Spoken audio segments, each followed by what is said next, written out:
Hey, good evening. It's the Big Friday program here on the ArpCast, October 19, 2018. This is ArpCast number 100. 100 of these babies in the books after this is over tonight. And you know what? I could not have done it without the good grace and fellowship of many family members and friends. And so I want to just take a few minutes here and acknowledge those individuals. Certainly my girls, my wife and my daughter, who have put up with this shenanigans for, I think, just over a year. I can't remember when we started this, but it was back in October of 2017 that we had the first ArpCast, and it was a different program. Better or worse, I couldn't tell you, but it was a different program. There was no video, which, given the whole radio face concept, was probably for the better. But here we are live on YouTube, coming at you in October of 2018. So 100 episodes. My girls, as I call them, have been in sort of a very odd manner. Very helpful and very supportive. Could not have done this without two other wonderful ladies, Chase and Woodard. I'll leave it at that for anonymity purposes. They have commented and they have put smiley faces on, and they have done all sorts of things, and they have listened, and they have provided me with a great deal of positive feedback to keep me going, and I truly appreciate that. I'm sure it's not all perfect. I know it's not all perfect, but for the love of all that's holy, it's good to have friends like that keep you going on. And we have 39 followers. It's not a big number, and the things that are, I think, worthwhile take time. And the old analogy of a good bottle of wine, these things take time, and we're going to keep going. So this is episode 100, and I'm not done with my acknowledgments.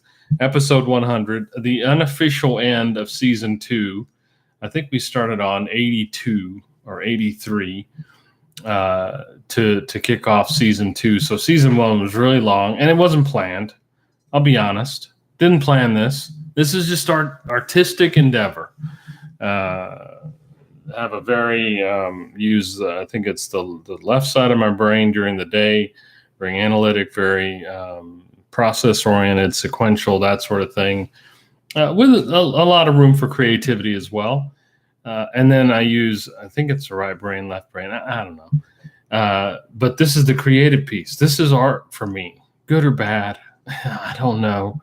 It's hard for me to be the judge of that, but here it is. This is my portrait. This is my pottery. This is my clay. This is what I enjoy doing, in addition to some other artistic kinds of things that you can find on medium.com and the like.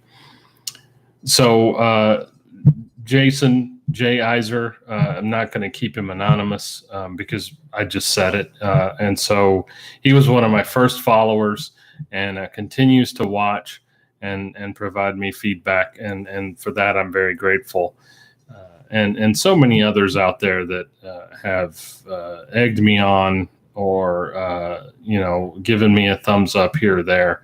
I do appreciate your feedback and your love and your loyalty. So this evening is the last of 3 installments of this story about the rule makers. And I started this story, completely stream of consciousness, had no idea where it was going, and had no idea really where it started. I just had a thought and then kind of off we go. But this is what I wanted to do for the last 3 episodes of this particular season, episode 98, 99, and 100. So some programming notes. We're going to take a little bit of a break here, which I have some other things to deal with in my own life over the next 45, 60, 75 days, something like that. And so I need to take a little break. So we will be back, more than likely. I will be back after January 1. And so we'll kick off season 3 in a different format, different approach at that point. But we're going to continue doing this. Like I said, I enjoy doing it. But anyway, we'll get back to the rule makers.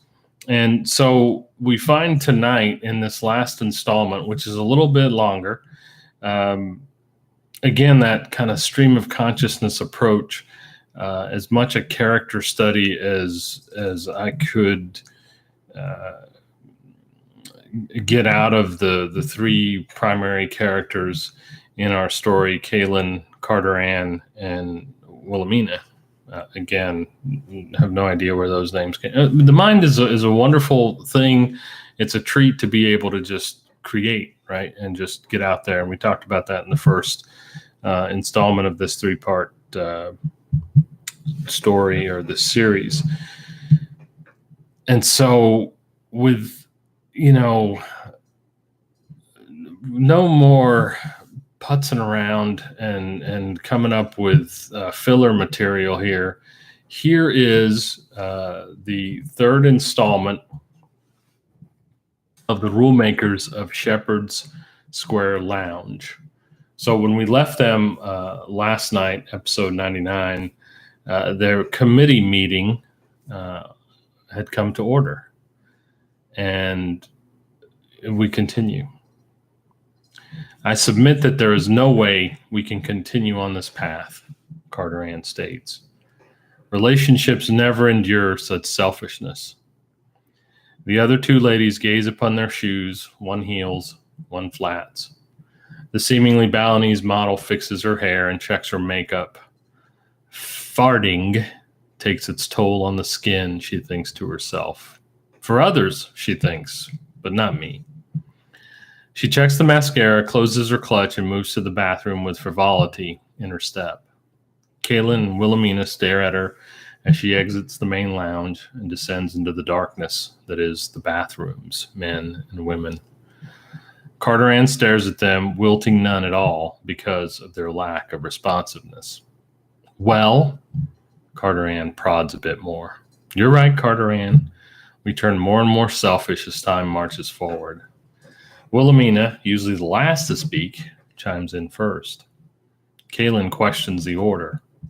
They never proceed this way. It always starts with Carter-Ann, then advances to her, and then maybe Wilhelmina. Sometimes Kaylin and Carter-Ann continue without so much as a harumph from Wilhelmina. Rules, to her, create harmony. This situation feels like cacophony. Banging, clanging of silverware and pots and pans, and a flourish of nerves. So, we agree? Carter-Ann pushes them for closure on the first topic. The other 2 glance at one another. Wilhelmina nods in the affirmative. Kaylin provides nothing. Carter-Ann sighs and stands. I need to use the bathroom. You 2 figure it out. As she, too, disappears into the darkness that is the corridor to the bathroom, Kaylin whispers, "Why did we have to break the order? Rules are my life."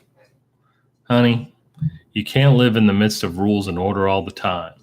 They will let you down at some point. Carefree living, for all of its romantic ideals, demands faith, yes, and sometimes a little optimism. Wilhelmina steps out of character, leaving almost nothing of the real Wilhelmina. I can't. Kaylin pauses. I can't do it, Will. Kaylin never uses Wilhelmina's nickname in front of Carter-Ann. With Carter-Ann's predetermined distaste for her name, Kaylin avoids displeasing her more than she finds herself. I can't live without order. This lounge, that coffee, your presence, they all mean something to me, and they mean nothing to her. Why is that? Why can't she find room in her humdrum life for some order, some preference and priority? Wilhelmina reaches out to Kaylin. grabbing her hand. Dear Kay, she only does what is best for us. This is why we are having the conversation about our selfishness. You want one thing one way, and I want you to have it.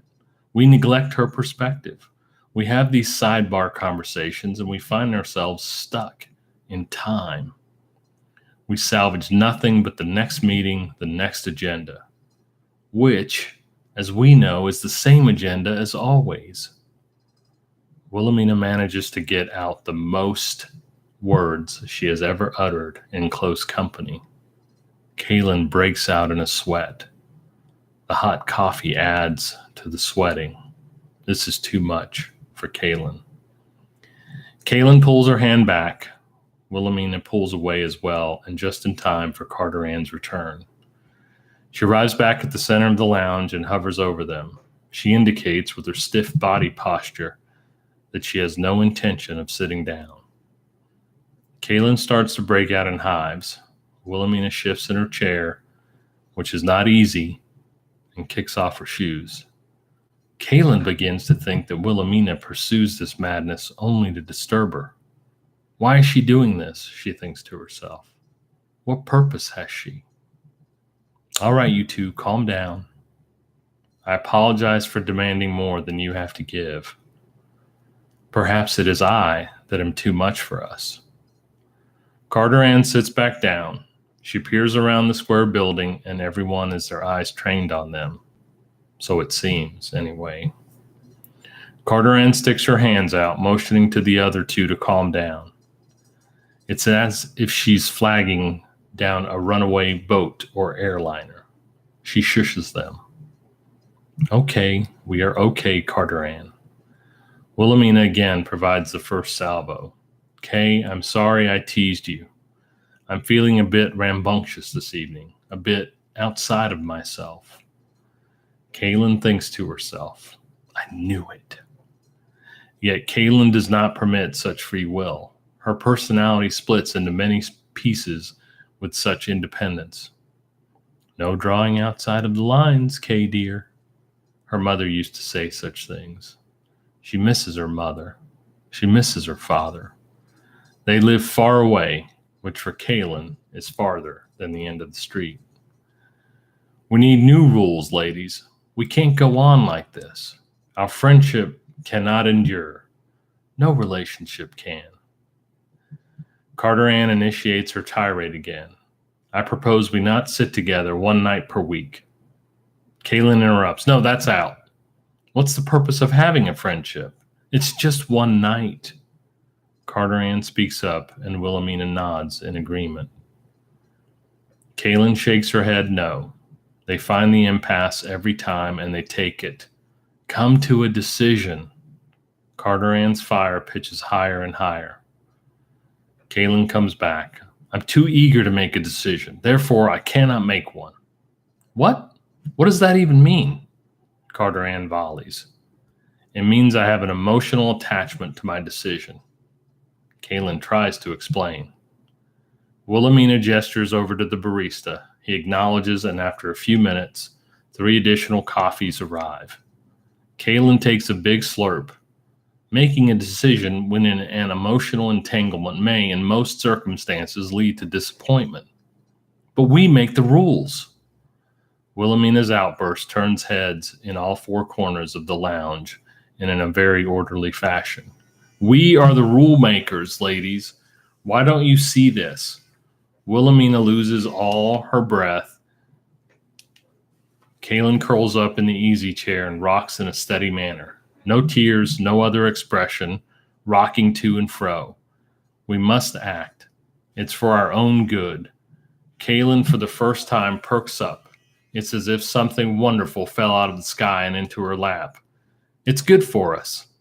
It's good for us? Kaylin asks. She stops rocking. She wipes her brow with the paper napkin on the table.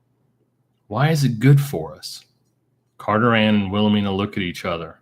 Seated across from one another, they make sense of what the other is thinking. Kaylin cannot see all the activity on their faces. They look at Kaylin and smile. Why? Asks Wilhelmina. Because they're our rules, Galen. That's it. That's the end. That's number 100.